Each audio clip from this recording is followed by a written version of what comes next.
గురువుకు ఒకసారి గట్టిగా గట్టిగా క్లాస్ కూడా అద్భుతమైన సందేశం అన్నాం. Thank you, thank you, thank you very much.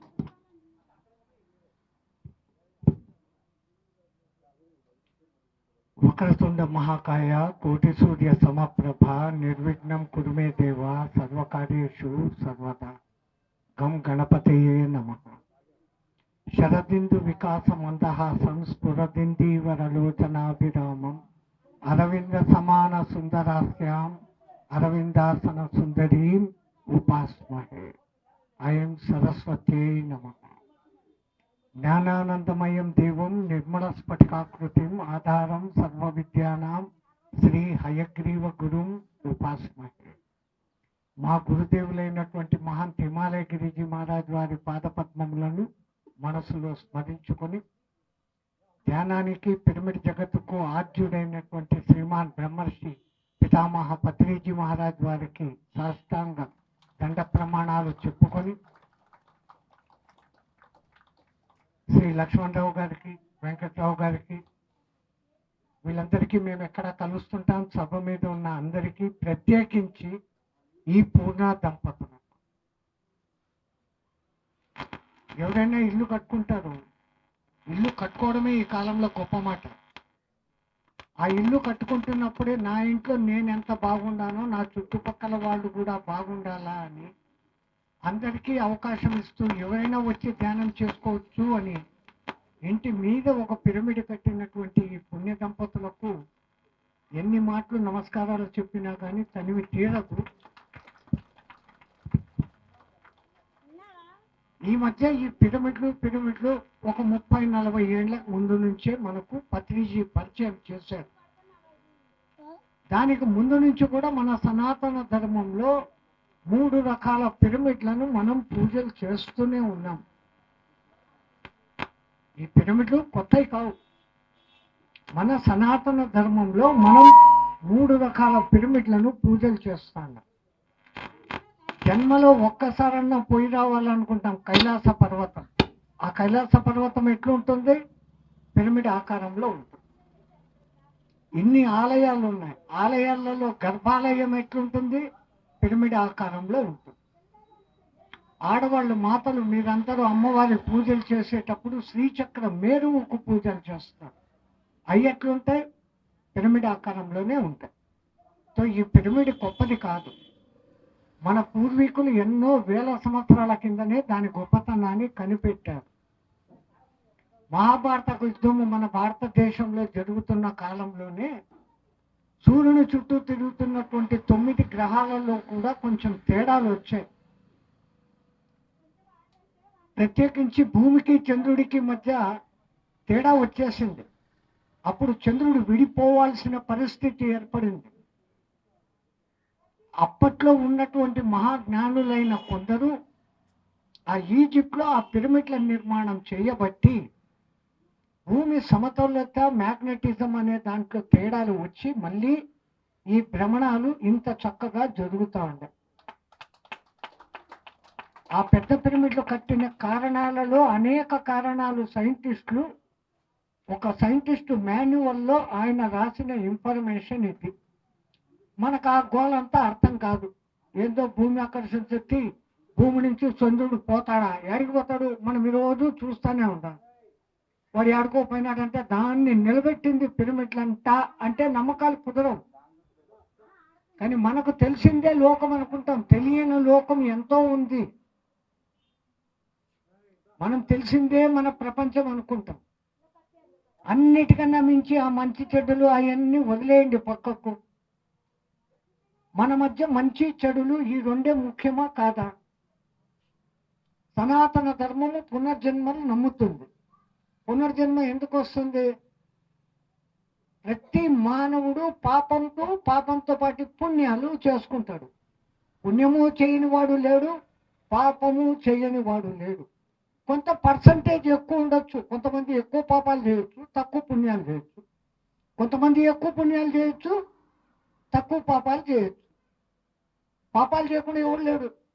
అట్లాగే ఏదో ఒక సందర్భంలో ఇంతో అంతో ఒకడికి పెట్టినోడు ఉంటాడు, పుణ్యము చేసినోడు ఉంటాడు.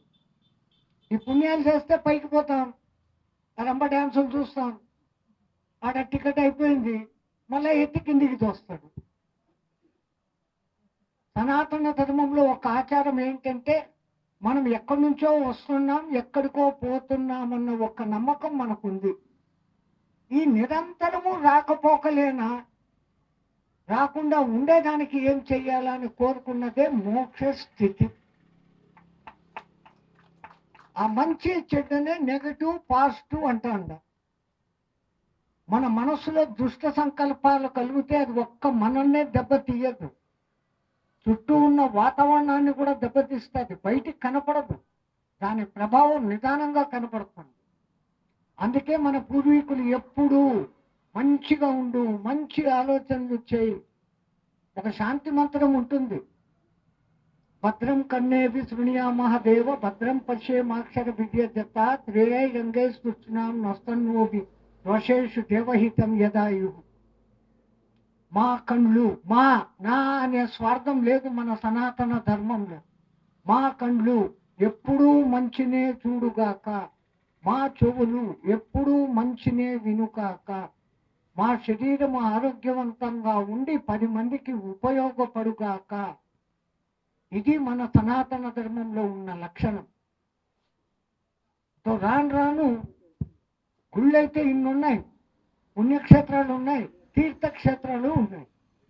ఈ తీర్థక్షేత్రాలు పుణ్యక్షేత్రాలు తిరిగితే పుణ్యాలు వస్తాయి, పుణ్యంతో పాటు మళ్ళీ జన్మ కూడా వస్తుంది. ఈ జన్మ రాని స్థితికి పోవాలంటే నిన్ను నువ్వు తెలుసుకునే దానికి పరమాత్ముడు మనకి ఇచ్చినది ఒక్కటి ధ్యానం. నిన్ను నువ్వు తెలుసుకోవాలంటే అదొక్కటే పనికి వస్తుంది. ప్రపంచ విద్యలు నేర్చుకోవాలంటే అమెరికాకు పోయి ఒక బిల్డింగ్ విద్య నేర్చుకోవచ్చు, ఇంకోటి నేర్చుకోవచ్చు, అది నేర్చుకోవచ్చు.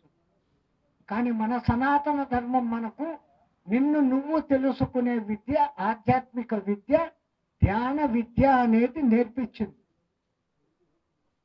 కానీ మనము ఆ ధ్యానం చేయడం ఒక్కటి మర్చిపోయినాం. పరధ్యానంలో మటుకు బ్రహ్మాండంగా ఉంటాం. పరధ్యానం ఎక్కువ. ఆ ఇంట్లో ఏం జరుగుతుంది, ఆ ఎదురు ఇంట్లో ఏం జరుగుతుంది, నీకెందుకమ్మా, నీ ఇల్లే నువ్వు చూసుకోలేక చేస్తాను. ఈ గోద సగం ఎక్కువ. వాడు ఇల్లు కట్టుకున్నాడంట, ఎన్నో తొక్కింటాడులే, నీకేం తొక్కినాడో పెక్కినాడో చచ్చి చెడి కట్టుకున్నాడు, నీకేం బాధ అంటే వాడు కట్టుకున్నాడో అని ఒక దిక్కుమాలని ఈర్ష. ఈ బుద్ధులే అంతా నెగిటివే. అప్ప బాగుండాడు, వాడు బాగుండాడా, అందరూ బాగుండాలి. అందరూ బాగుంటే ఆ అందరిలో మనం కూడా ఉన్నాంగా.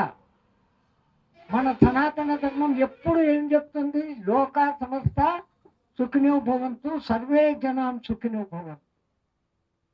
ఆ సర్వే జనంలో నువ్వు కూడా ఉంటావు ఆటోమేటిక్.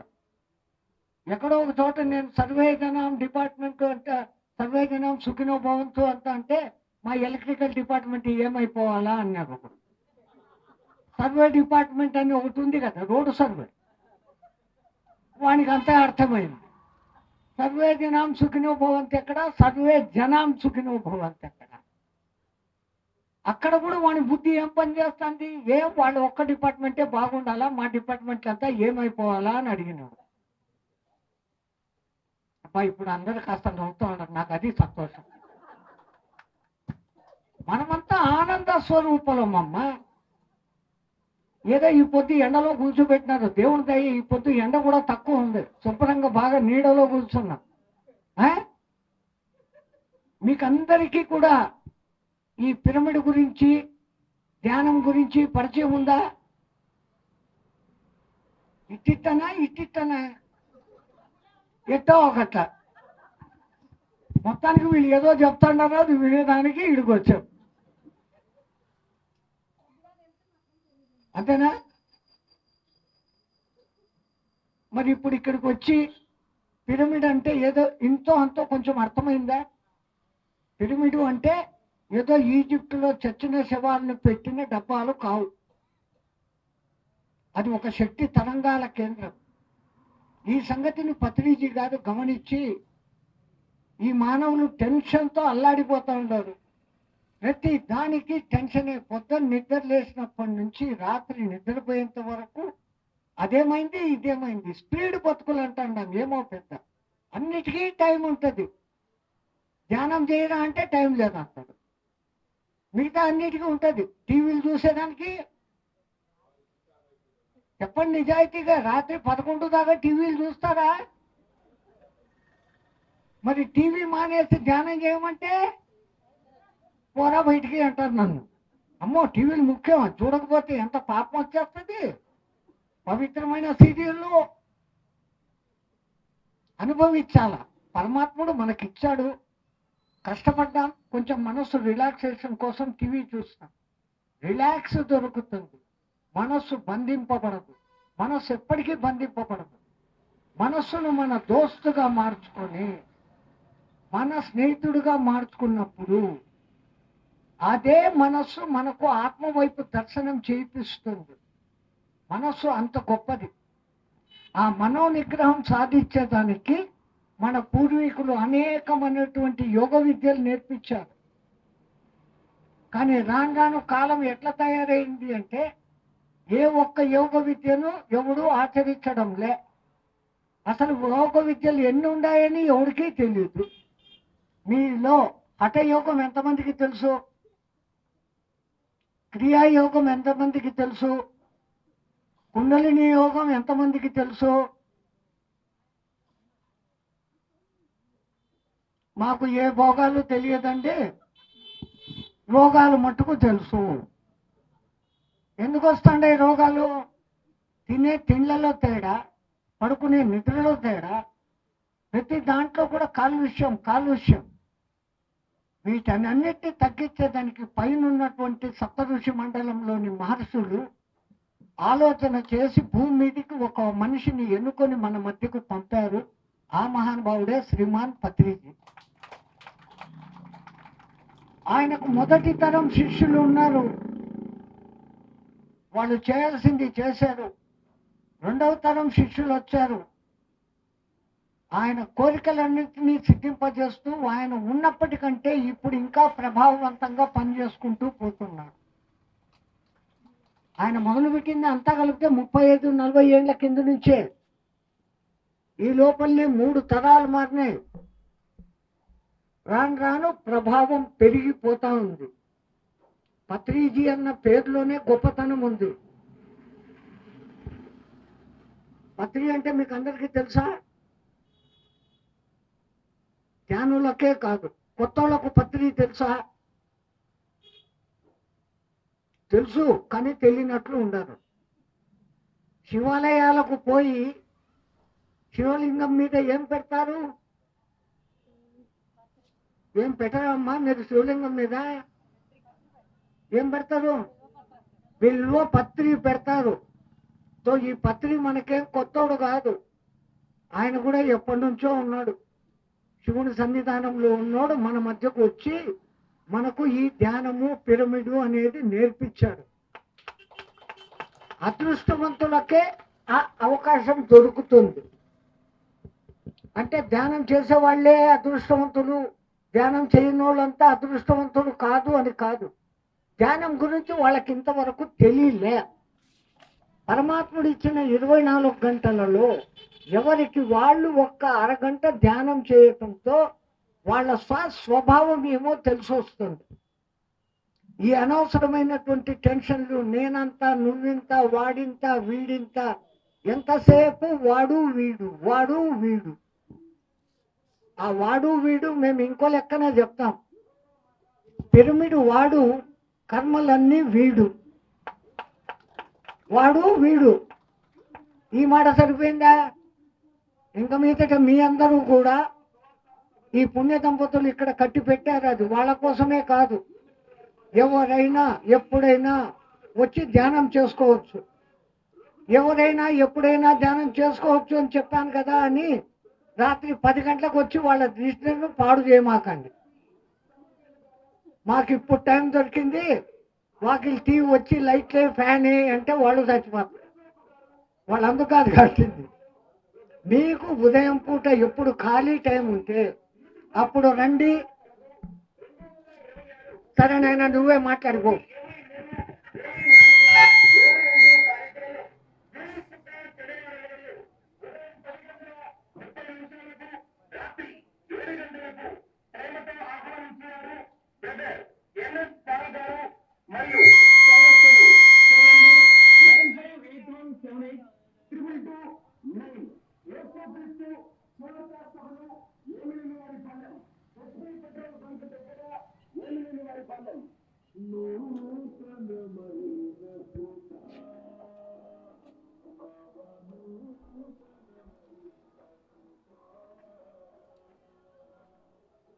సో పత్రిజీ గారు ఈ ధ్యానం అనేది నేర్పించారు.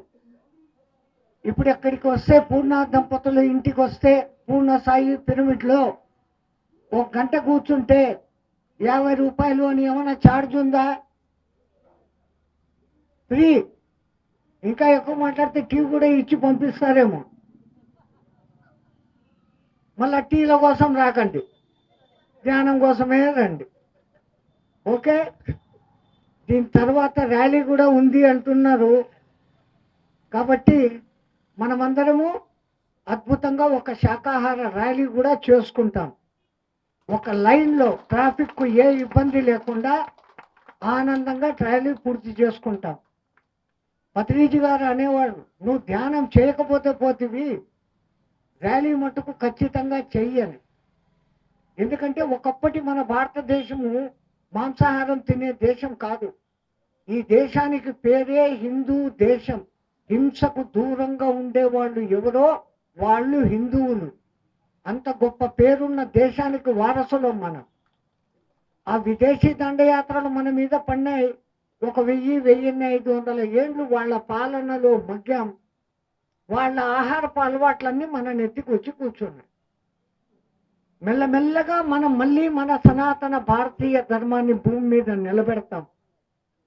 అది నిలబెట్టాలంటే మనం ఎంత సంతోషంగా ఉన్నామో మనతో పాటు సమస్త జీవరాశి కూడా అంతే సంతోషంగా ఉండాలి. చేపలు కోళ్ళు వచ్చి మిమ్మల్ని ఏమైనా పొడిచి చంపాయని పేపర్లో ఎక్కడైనా పడుతుందా? మరి ఏం చేసినాయి అని చెప్పి వాటిని పట్టుకొని మనం చంపుతాం. ఆ చంపే హక్కు మనకెక్కడుంది? పరమాత్మని బిడ్డలు, 86 లక్షల జీవరాశులు పరమాత్మని బిడ్డలు. మనిషి 3 కోళ్ళు తిన్నాడు అనేది మటుకు పేపర్లో బ్రహ్మాండంగా వేస్తాడు. వాటి కడుప ఇంకేందో అర్థం కాదు. 3 కోళ్ళు తిన్నాడంటే అదొక పెద్ద వరల్డ్ రికార్డు. మరి కోడి ఎప్పుడైనా మనిషిని తినిందా? అది తినలే. దాన్ని మనం ఎందుకు తింటాం? మనకు పరమాత్ముడు శాకాహార భోజనం ఇచ్చాడు, శక్తివంతమైన భోజనం. కాయగూరలలో ఉన్నంత విటమిన్లు మాంసాహారంలో లేవు. అది సైన్స్ కూడా ప్రూవ్ చేసింది. అదేంటో నోటి వాసనకు జిహ్వ చాపల్యానికి బుద్ధి పుట్టి వాళ్ళు చేసిన తాత ముత్తాతలు చేసిన అలవాటుకు పడిపోయాం. ఆ పొరపాటును మెల్లమెల్లగా సర్దిదిద్దుకుంటాం. తినేవాళ్ళు పాపాత్ములు కాదు, తెలియక చేసుకుంటున్నాం. ఆ సోదర భావన, ప్రేమ భావన లేకుండా చేసుకుంటున్నాం. విశ్వమంతా మనమే ఒకటే, జీవమంతా ఒకటే అనే భావన ఉన్న ఎవడు ఇంకో జీవిని హింస పెట్టడు. ధ్యాన బుద్ధి పెరిగే కొద్దీ మనిషిలో సోదర భావము, ప్రేమ భావము పెరుగుతాయి. ఆ ప్రేమ కూడా కపట ప్రేమ కాదు, పోటీ లేని తల్లి ప్రేమ. తల్లి ప్రేమలో మట్టుకే ఏ కోరికలు ఉండవు. మిగతా అన్ని ప్రేమలలో స్వార్థం ఉంటుంది. ధ్యానం చేయంగా మనలో ప్రతి ఒక్కళ్ళలో ఆ తల్లి ప్రేమ వెళ్ళి విరుస్తుంది. సరే, ఇప్పుడు అందరం సిద్ధపడి ర్యాలీ చేసుకుందాం. జై శ్రీమన్నారాయణ. శ్రీ సదానంద యోగేశ్వర